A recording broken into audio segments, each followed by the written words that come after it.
Pastor Leo, Bapak Ibu, Saudara-saudara sekalian, Shalom.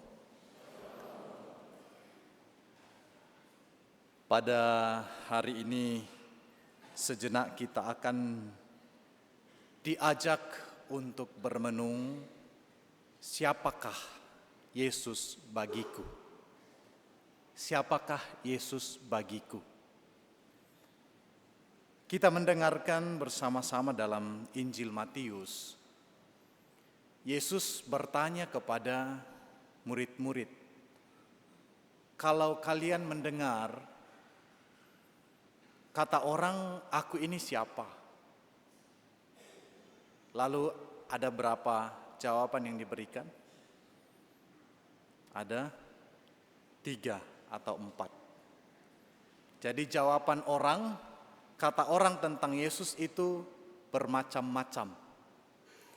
Ada yang mengatakan Yohanes, ada yang mengatakan Elia, yang lain mengatakan Yeremia atau salah seorang dari nabi.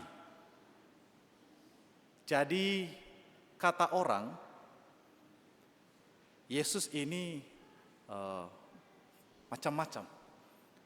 Itu kata orang. Dan Yesus menuntut dari para murid jawaban personal. Kalau menurut kamu, murid-muridku, siapakah aku ini? Pertanyaan Yesus kepada murid-murid dengan cepat dijawab oleh Simon Petrus. Engkaulah Mesias, Putra Allah yang hidup. Bapak, Ibu, Saudara-saudariku, pertanyaan Yesus ini tidak hanya ditujukan kepada murid-murid, tetapi juga kepada pribadi kita masing-masing. Yesus bertanya, menurut kamu, siapa aku ini? Mungkin di luar sana, kita bertemu dengan banyak orang yang beraneka ragam. Di media sosial kita bertemu dengan banyak orang, dan mereka menilai Yesus beda dengan penilaian kita. Mungkin bagi mereka Yesus bukan Tuhan. That's okay. Mungkin bagi mereka Yesus hanyalah manusia. Bagi orang yang pernah sakit, kemudian merasa disembuhkan oleh Yesus, baginya Yesus adalah seorang penyembuh, seorang dokter. Bagi orang-orang yang pernah kehilangan arah, baginya Yesus adalah penunjuk jalan. Sehingga Yesus menginginkan jawaban personal dari tiap pengikutnya. Kalau kita ditanya satu persatu, mungkin kita akan punya jawaban yang berbeda. Salah seorang ibu contohnya, kemarin pagi saya ada di Luwu, tepatnya di Paroki Padang Sapa. Kemarin pagi ada keluarga yang hendak dikuburkan, lalu kami tinggal di pastoran. Ada seorang ibu datang, saya belum pernah mengenal, kemudian kami berkenalan, lalu langsung sharing. Sharingnya apa? Dia mengatakan, "Pastor, saya pernah keluar dari gereja Katolik." Artinya pernah pindah agama. Saya mendengarkan dengan baik. Dia bercerita bahwa dia tidak lagi ke gereja, dia pergi ke tempat lain. Tapi suatu ketika dia mendapatkan penglihatan bahwa dalam penglihatan itu Yesus sendiri datang kepadanya dan dia diundang untuk makan berdua dengan Yesus dalam penglihatan yang dia lihat. Tapi ini dalam keadaan dia tidak sedang Katolik. Dia menceritakan bahwa di atas meja itu ada begitu banyak makanan yang enak-enak dan hanya mereka berdua dengan Yesus. Lalu dia menjadi heran kenapa banyak makanan itu mereka hanya berdua yang makan, tetapi habis makanannya. Lalu kemudian dia merasa bahwa dia disapa secara pribadi. Dia langsung mengatakan, "Pastor, saya mulai merasa bahwa ini adalah panggilan untuk saya kembali ke dalam pangkuan gereja. Dia mengatakan tidak semua orang didatangi, tidak semua orang dipanggil secara pribadi.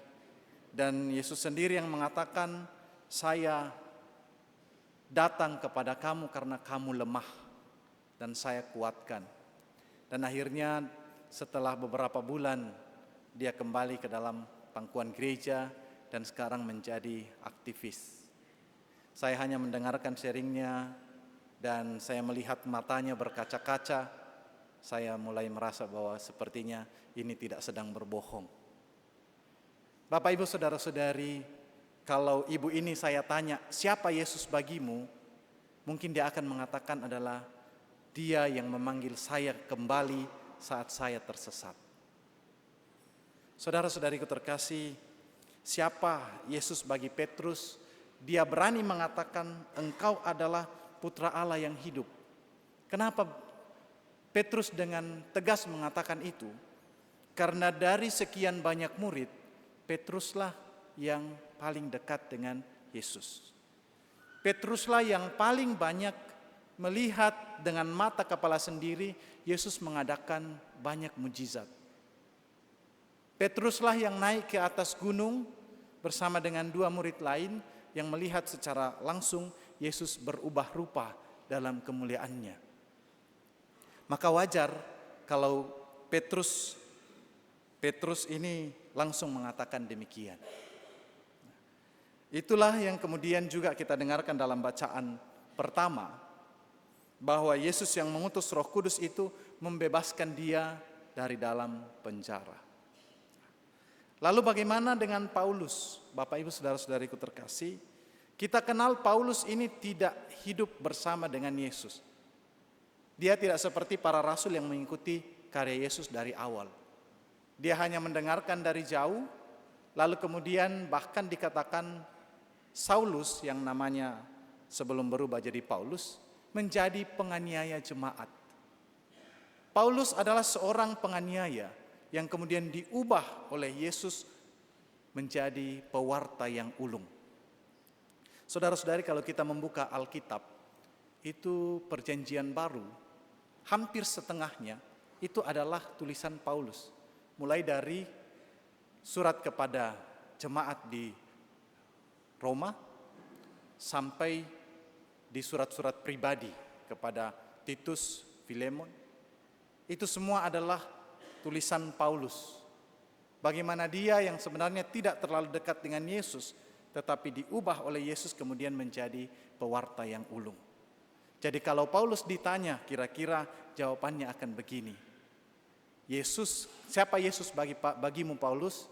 Mungkin dia akan menjawab, Yesus adalah orang yang mengubah kehidupan saya menjadi seorang pewarta. Bagaimana dengan Bapak, Ibu, saudara-saudara sekalian? Siapa Yesus bagi kita? Itu tergantung pengalaman personal kita dengan Yesus. Beberapa hari yang lalu saya diundang oleh komunitas Lectio Divina. Mungkin kita sudah sering mendengar di paroki ini ada satu komunitas Lectio Divina. Salah satu kegiatannya adalah merenungkan bacaan yang akan dibacakan pada hari Minggu besok. Nah, itulah bacaan hari ini. Ketika dalam sharing kami hanya mungkin sekitar 10 orang. Ketika saya ditanya siapa Yesus bagimu, saya akan menjawab Yesus adalah seorang sahabat. Kenapa saya sampai pada kesimpulan itu? Karena saya mengalami. Dalam perjalanan hidup sebagai seorang calon imam, perjalanan saya tidak mulus, tetapi Yesus selalu hadir menjadi sahabat bagi saya. Itulah pengalaman personal saya dengan Yesus yang membuat saya mengatakan Yesus adalah sahabat. Saudara-saudari, siapa Yesus bagi kita, itu tergantung pengalaman personal kita. Terserah orang mau mengatakan Yesus itu siapa. Itu kata orang. Yang paling penting adalah siapa Yesus bagi kita. Saya melihat di sini banyak anak-anak muda. Ini pertanyaan yang sangat bagus untuk Anda. Siapa Yesus bagimu?